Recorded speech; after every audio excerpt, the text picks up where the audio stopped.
एक ऐसा देश जो भारत पर निर्भर है। भारत हमेशा से उस देश की मदद करता रहता है, लेकिन आए दिन वो भारत को ही धोखा देता रहता है। बात कर रहा हूं श्रीलंका की। जी हां, याद होगा कि चीन के जासूसी विमान को श्रीलंका ने अपने हम्बनटोटा पोर्ट पर रुकने की इजाजत दी थी, भारत की नाराजगी के बावजूद, जो भारत के लिए एक बड़ा झटका था। इसके बाद अब एक बार फिर से इस श्रीलंका का धोखा सामने आया है। भारत लगातार इस दौरान भी लगातार जो श्रीलंका में क्राइसिस आए हैं, दंगे फसाद हुए हैं, सरकार गिरी है, बवाल हुआ है, राष्ट्रपति शासन आया है, इन सबके बीच में भारत ने काफ़ी बड़ी बड़ी मदद श्रीलंका को दी। लेकिन श्रीलंका भारत को क्या दे रहा है? धोखा। आपको बता दूं, और हैरान करने वाला खुलासा हुआ है और यह भारत सरकार को बताया जा चुका है। कोई भी बात मैं अपने मन से मोदी जी की तरह मन की बात नहीं कर रहा हूं, यहां पर हक की बात कर रहा हूं, सच की बात कर रहा हूं। दोस्तों, जानकारी के मुताबिक जो चीन के युद्धपोत हैं वो श्रीलंका के हम्बनटोटा से पेट्रोल डीजल भर रहे हैं, यानी ईंधन भर रहे हैं, वहीं से चार्ज हो रहे हैं और वहीं से गश्त लगा रहे हैं।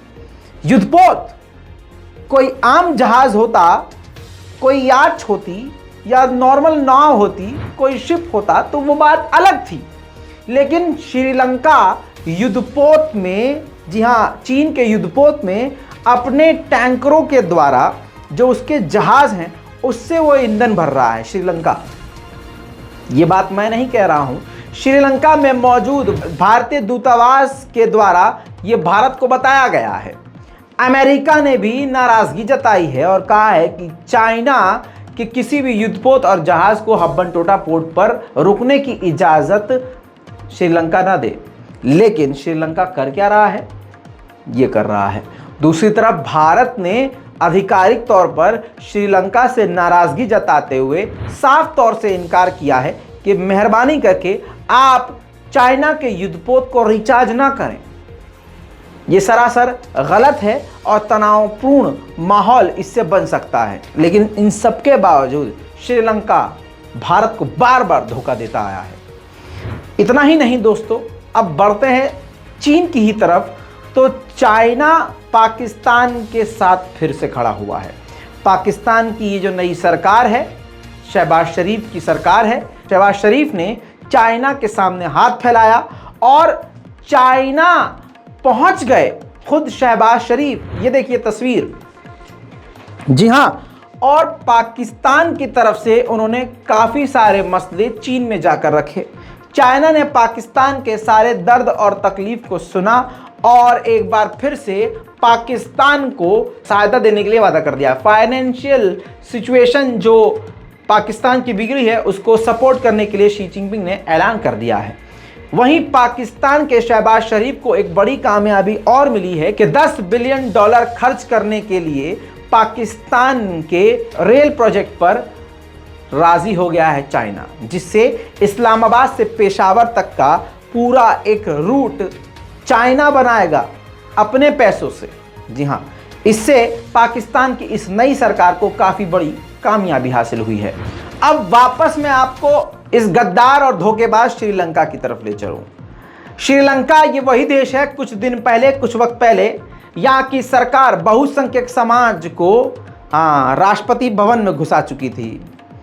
बाबा जैसे दिखने वाले लोगों के हाथ में सब कुछ दे चुकी थी कि ठीक है, उनको खुश करने के लिए जो तमिल लोग हैं भारत के, जो ईसाई लोग हैं, मुस्लिम समाज के लोग हैं, उनको नीचा दिखाना शुरू कर दिया था, उनको दबाना। जैसे भारत में एक अल्पसंख्यक समाज को लगातार बहुसंख्यक समाज की तरफ से परेशान किया जा रहा है और इसमें मोदी सरकार पूरी तरह से उनका साथ देती है, ठीक इसी तरह से श्रीलंका में वो सब हो रहा था।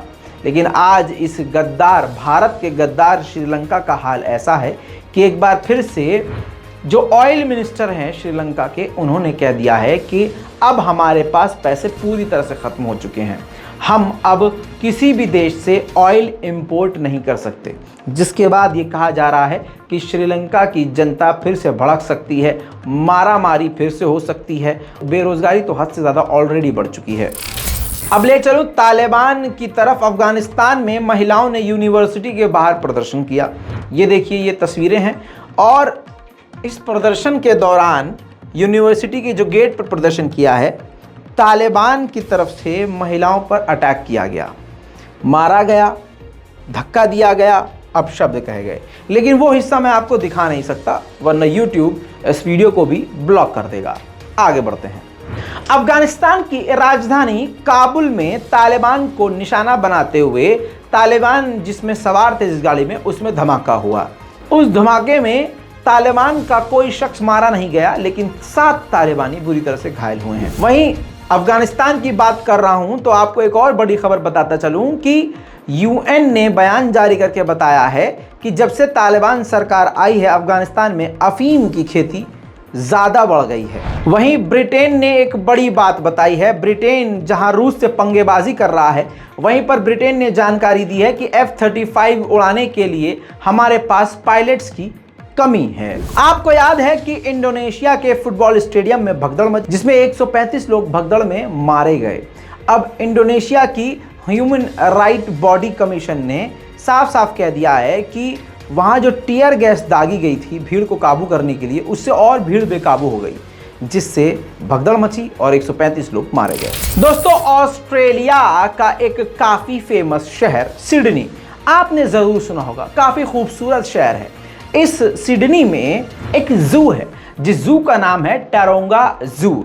इस जू में मौजूद जो 4 शेर थे, लॉयन थे, वो अपने पिंजरे को तोड़कर बल्कि जू से बाहर निकल गए हैं। पूरे के पूरे सिडनी में रेड अलर्ट है। जी हाँ, जंगल प्रशासन, जू प्रशासन की हिचकियां बंद गई हैं, हाथ पैर फूल गए हैं। 4 शेर एक साथ शहर में कहाँ घूम रहे हैं किसी को नहीं पता, लेकिन ये मालूम है कि वो खुले हैं और आज़ाद हैं और कुछ भी कर सकते हैं। पूरे सिडनी में इस वक्त खौफ का माहौल है और रेड अलर्ट जारी है। वहीं भारत ने एक बार फिर से बड़ी कामयाबी हासिल करते हुए ballistic missile defence second phase की बैलिस्टिक मिसाइल को टेस्ट कर लिया है और भारत इसमें कामयाब हुआ है। देखिए टेस्ट।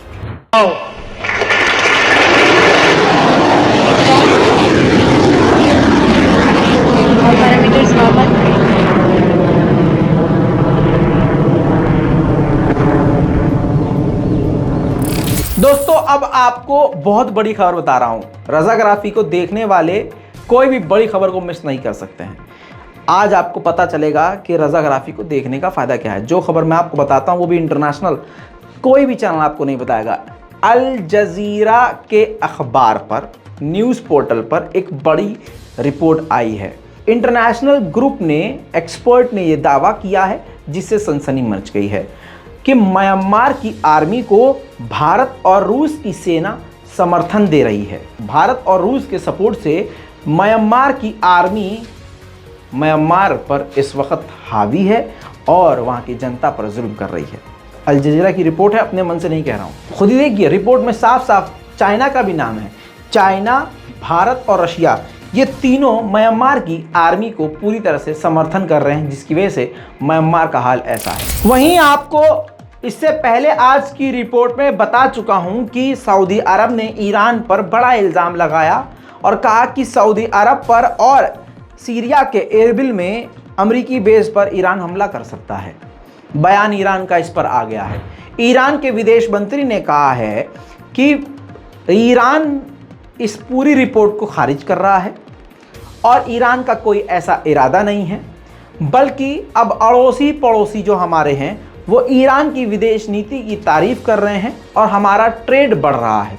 हम पड़ोसियों के साथ बिजनेस कर रहे हैं, उस बिजनेस को ठप करने के लिए और हमारे पड़ोसियों को हमसे डराने के लिए, माहौल ख़राब करने के लिए सऊदी अरब ने ये बयान दिया है, जबकि हमारा ऐसा कोई इरादा नहीं है। अब इसी बात पर रूस के विदेश मंत्री ने ईरान के विदेश मंत्री से फ़ोन पर बात करी और कहा, ईरान को जानकारी दी कि जो वेस्टर्न मीडिया है ईरान के खिलाफ प्रोपेगेंडा फैला रहा है और गल्फ में भी टेंशन बढ़ाने की कोशिश कर रहा है। दोस्तों, यूएन में महिला आयोग की तरह एक ग्रुप है जिसमें हर देश के कोई 20 जैसे भारत से समझ लीजिए फॉर एग्जांपल 20 लोग हैं, ईरान से 35 लोग हैं, रशिया से 50 लोग हैं, अलग अलग। तो ये सब बैठते हैं, उस मीटिंग का हिस्सा होते हैं, उस ग्रुप का हिस्सा होते हैं, जहाँ पर हर देश महिलाओं के सम्मान और महिलाओं के सुरक्षा के लिए बात करता है। एक अलग कमेटी है, उस कमेटी में ईरान भी मौजूद है। महिलाओं के सम्मान, महिलाओं के अधिकार, इस पूरे कमेटी के लिए ईरान भी है और ईरान के 35 से ज़्यादा इसमें सदस्य हैं। अब अमेरिका उस यूएन में से, उस ग्रुप में से ईरान के जो कार्यकर्ता हैं पूरी तरह से ईरान को निकाल कर फेंकना चाहता है, ऐसी रिपोर्ट में दावा किया गया है। वहीं एक और बड़ी खबर तुर्की से। तुर्की के बुर्सा इलाके में, बुर्सा एक शहर है, वहाँ पर टेक्सटाइल कंपनी में बुरी तरह से आग लग गई। आग की वजह सामने नहीं है लेकिन तस्वीर सामने है।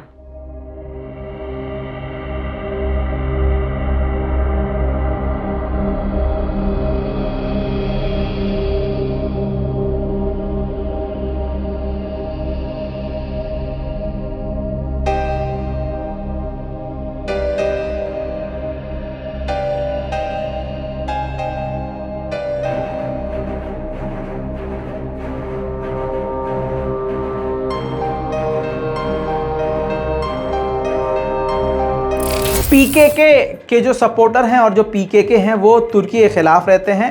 नेदरलैंड में तुर्की की एम्बेसी है, वहाँ जा रहे थे तो हुआ ये, आपकी स्क्रीन पर देखिए, नेदरलैंड की पुलिस ने उन पीकेके के समर्थकों को हिंसक रूप से खदेड़ दिया। दोस्तों, आज की ये एक्स्ट्रा रिपोर्ट थी। इतनी बड़ी बड़ी खबरें आपको पहले ही दे चुका हूं, लेकिन फिर भी मैं नहीं चाहता था कि आपसे ये खबरें छूटें। अगर आपको हमारा काम अच्छा लगता है तो चैनल को सब्सक्राइब कीजिए, दुआओं में याद रखिए। मैं हूं रज़ा और आप देख रहे हैं रज़ाग्राफी। जय हिंद।